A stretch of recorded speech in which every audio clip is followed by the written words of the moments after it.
আল্লাহর অর্ডারের সামনে নিজেকে সঁপে দেওয়ার নাম কি?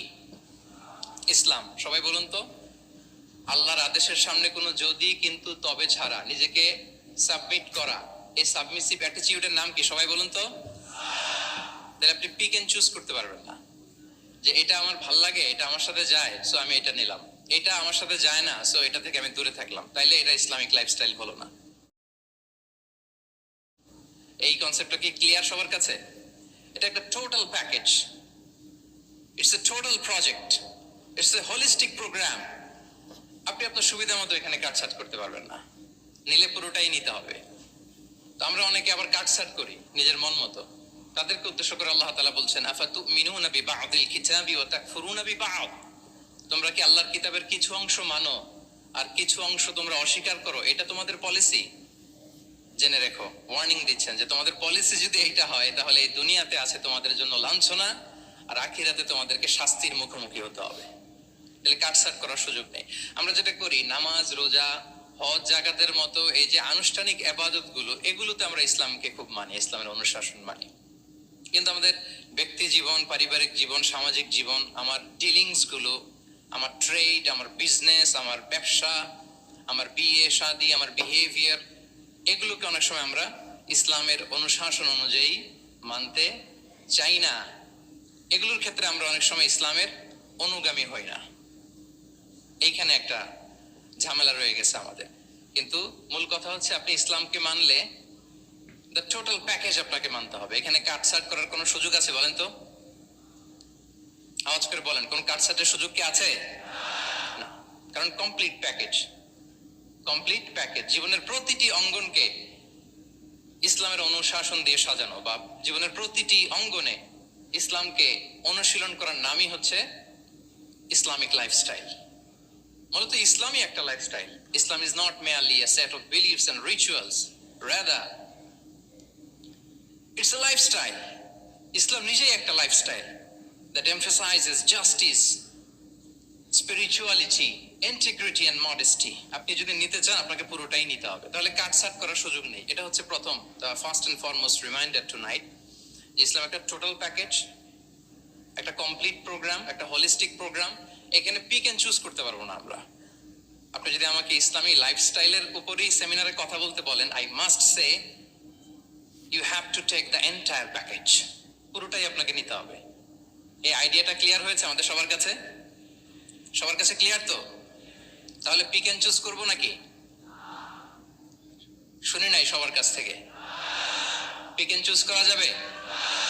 কাটছাট করা যাবে?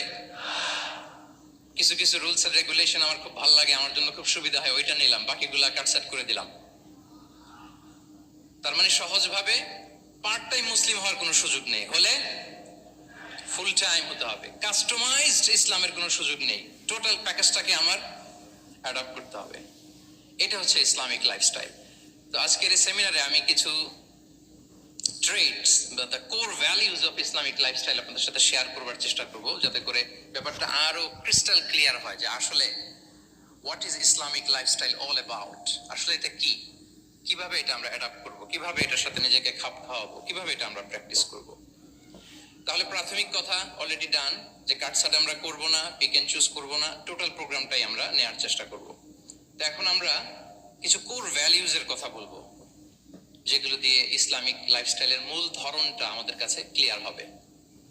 ইসলামিক লাইফস্টাইলের কথা যদি আমাদেরকে বলতে হয়, প্রথম যে ট্রেড, যে ক্যারেক্টারিস্টিক্স বা ভ্যালিউর কথা আমাকে বলতে হবে, সেটা হচ্ছে দ্য কনসেপ্ট অফ হালাল এন্ড হারাম। ইফ দেয়ার ইজ নো হালাল এন্ড হারাম, there is no Islamic lifestyle, for sure I am telling you. যদি হালাল হারাম না থাকে, এটা যদি আমরা মেনটেন না করি, এটা কোশ্চিন কালো ইসলামিক লাইফস্টাইল হবে না। আপনাকে হারাম থেকে যোজন যোজন দূরে থাকতে হবে, আর হালাল দিয়ে জীবনটাকে সাজাতে হবে। কারণ যেখানেই হালাল সেখানেই বারাকা। রিপিট, আমি আবারও বলছি, যেখানেই হালাল সেটার মধ্যে কি? হারামে কোনো বারাকা আছে? হারামে আছে অস্থিরতা, সাময়িক উন্মাদনা, এর ভেতরে বারাকা নাই। হালালের ভেতরে আল্লাহ তাআলা বারাকা ঢুকিয়ে দিয়েছেন। আচ্ছা, আপনারা বলুন তো, গরুর গোশত খাওয়া এটা হালাল না হারাম? হালাল। কুকুরের গোশত খাওয়া হালাল না হারাম? আচ্ছা, গরু বছরে বাচ্চা দেয় কয়টা? গাভী? আচ্ছা, একটা। কুকুর দেয় কয়টা? কয়টা? 7টা, 8টা, 10টা? ফ্যামিলি প্ল্যানিং নাই তো? দেদারসে দিচ্ছে। আচ্ছা, গরু হালাল, কুকুর হারাম। গরু বাচ্চা দেয় কয়টা? কুকুর দেদারসে দিচ্ছে। তারপরেও বলেন, আমাদের এই যে বাংলাদেশে আমাদের কুরবানির ঈদে লক্ষ লক্ষ গরু জবাই হয়, বিয়ের অনুষ্ঠানগুলোতে এত গরুর গোশত আমরা খাই, প্রতিদিনের চাহিদা মেটানোর জন্য তো কত গরু কোরবানি করা হয়। এরপরে বলেন, বাংলাদেশে গরু বেশি না কুকুর বেশি? সবাই বলেন, গরু বেশি না কুকুর বেশি? কারণ কি? হালাল। কারণ কি? এই হালালে বরকত ঢুকিয়ে দিয়েছে কে?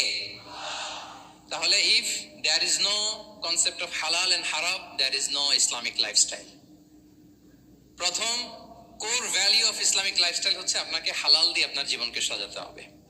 লা ইয়াদখুলুল জান্নাতা জাসাদুন গুযিয়া বিল হারাম। হারাম খেয়ে বর্ধিষ্ণু যে দেহ, সে দেহ আল্লাহর জান্নাতে প্রবেশ করবে না। মানে whatever you consume, it should be হালাল। এটা হালাল হইতে হবে। শুধু যেটা আপনি খাচ্ছেন এটাই না, কুলু মিম্মা ফিল আরদি হালালান তাইয়্যিবা, আল্লাহ তাআলা বলেছেন যেটা কনজিউম করবা হালাল হবে, হালাল হতে হবে। তো এটা শুধু এত ন্যারো কনসেপ্ট না, আপনার জীবনের সবটাই হালাল হতে হবে। ইউর ফুড শুড বি হালাল, ইউর ড্রিঙ্ক শুড বি হালাল, ইউর ইনকাম শুড বি হালাল, ইউর ফ্যাশন শুড বি হালাল, ইউর এন্টারটেইনমেন্ট শুড বি হালাল। সবকিছু হালাল হইতে হবে। আমরা অনেকে যে ভুলটা করি, আমরা খাওয়ার ক্ষেত্রে শুধু হালাল খুঁজি, এরকম অনেকে করে, কিন্তু অন্যান্য ক্ষেত্রে হালাল হারামের বাজ বিচার নাই। আমি একটা উদাহরণ প্রায়ই দেই, দেখবেন যে আমাদের বাংলাদেশের সরকারি অফিসগুলোতে তো ঘুষ চলে নাকি? আল্লাহ ঘুষ থেকে এই জাতিকে তুমি হেফাজত করো। আচ্ছা, দেখবেন যে আমাদের বিভিন্ন সরকারি অফিসগুলোর মুসলিম কর্মকর্তারা, তারা ওয়াইন খায় না। আমি দেখেছি, থাইল্যান্ডে গিয়েছে, চায়না গিয়েছে অফিসের কাজে, ওখানে হালাল রেস্টুরেন্ট গুলো খোঁজে, কারণ মুসলিম, তার হালাল খাইতে হবে। তো সে ওয়াইন খায় না, পর্ক খায় না, কারণ ইসলামে এটা হারাম। আবার অনেক হিন্দু কর্মচারী, সে আবার গরুর গোশত খায় না, কারণ কি তার ধর্মে ওইটা হারাম। কিন্তু এই মুসলিম কর্মচারী, হিন্দু কর্মচারী দুইজনের নির্বিশেষে মাশাআল্লাহ ঘুষ খায়। এরকম হয় না? দেখেন, মুসলিম ওয়াইন খায় না, পর্ক খায় না, তার ধর্মে হারাম। আমার হিন্দু ভাই গরুর গোশত খায় না, এটা তার ধর্মে হারাম। কিন্তু ঘুষ আবার দুই ধর্মে হালাল নাকি? হ্যাঁ, হালাল না। তার মানে ওই যে pick and choose, you got the point, right? Pick and choose করেছে যে আমার ধর্মের এই নিয়ম আমি মানবো, কারণ এটা আমার জন্য খুব ফ্লেক্সিবল, এটা খুব ভালো লাগে। কিন্তু যেটা কঠিন হয়ে যাচ্ছে, যেটা তার বিরুদ্ধে দাঁড়াচ্ছে, ওইটা সে মানে না। তাহলে পিক এন্ড চুজ করার কোনো সুযোগ। আমরা আমাদের গোটা জীবনকে হালাল দিয়ে সাজাইতে হবে, তাহলে your lifestyle will be Islamic lifestyle. এই কথাটা কি বুঝতে পেরেছেন? তাহলে ইউর ফুড শুড বি হালাল, ইউর ড্রিঙ্ক শুড বি হালাল, ইউর ফ্যাশন শুড বি হালাল, ইউর ইনকাম শুড বি হালাল, ইউর এন্টারটেইনমেন্ট শুড বি হালাল, even your relationship should be হালাল।